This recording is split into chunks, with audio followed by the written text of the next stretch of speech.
So the Longshoreman strike. Yeah. It feels like it's kind of one of the biggest stories right now. Worst season of The Wire.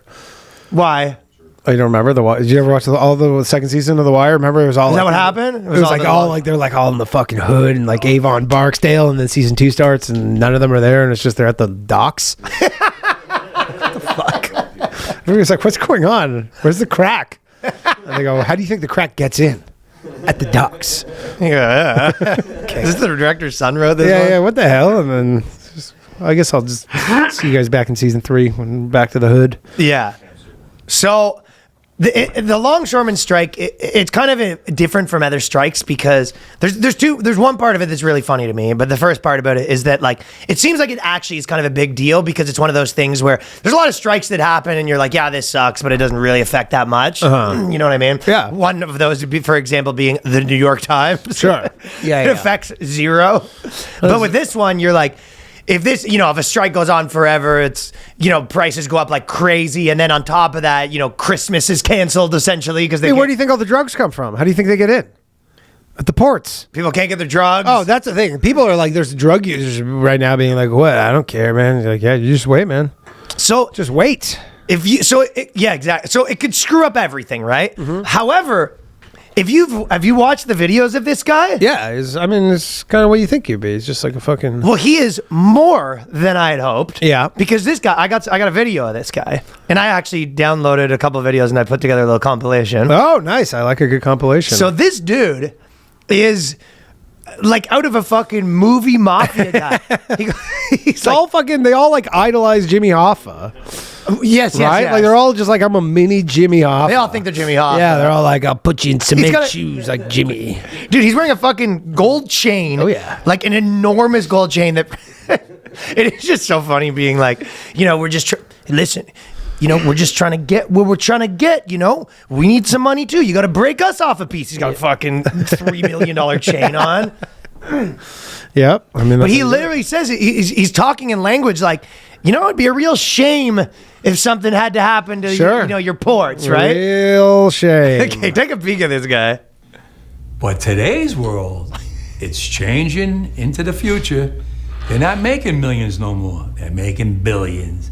And they're spending it fast as they make it. I want a piece of that for my men. Because when they made their most money was during COVID. When my men had to go to work on those piers every single day, when everybody stayed home and went to work. Not my men. Yeah, so, they wanted to go to work though because they kept saying COVID was gay. Well, there's that part of it. This guy is like a classic character in a fucking he's like Whitey Bulger. It's incredible, right? Yeah. So this guy is and he's at all the protests and everything, but he means business. He's the head of the Longshoreman Union. Yeah, he's the union man. Yeah. Lose their job. Everybody's hating the Longshoreman now because now they realize how important our jobs are. Now I have the president screaming at me, I'm putting a Taft Hartley on you. Go ahead. Taft Hartley means I have to go back to work for 90 days. That's a cooling off period. Do you think when I go back for 90 days, those men are going to go to work on that pier? It's going to cost the company's money to pay their salaries. Well, they went from 30 moves an hour maybe to 8. Yeah, of course. They're not going to be like this. In today's world, I'll cripple you. I'll cripple you. Where's that's the a good president union of the boss United right there. States? Full sleeve of tattoos. Yeah. He told in L.A., he told the union, hurry up and get a contract. That's the mentality they have. They don't even know what the hell they're doing today. Yeah, this guy probably started out just fucking unloading fucking crates and shit at the shipyards. Oh, yeah.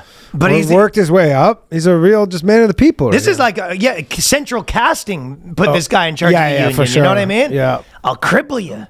They probably have a lot of power, It's not much different than the dock workers got their nuts in a vice, it seems like. It's the same shit when, the firefighters are like, we're going on strike, we want a raise or whatever, and you're like, yeah, we can't not have firefighters. Yeah. Just go, yeah. Give them what they want. So I looked into it. You go, how much are they making? So the union is demanding 77% raise over 6 years, which is a lot. That's a lot, yeah. Yeah. The equivalent of $5 an hour each year of the contract. Under the union's proposal, workers would make $44 for the first year of the contract, $49 for the second, $69 in the final year. So they want to go from $44 an hour to $70 an hour. Yeah, in 7 years.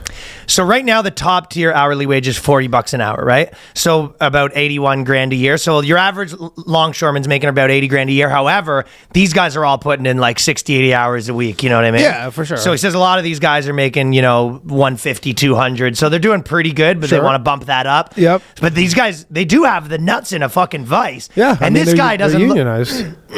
yeah, and this guy doesn't look like he's about to back down. So it's one of those things that actually looks like it could be like a real, actual problem. Yeah, I mean, they'll probably have a couple weeks where they're like not working or whatever, and then they'll reach. They want to work, and the people want them to work. It's just it's a delicate negotiation. Yeah, maybe we can have a little bit of a problem.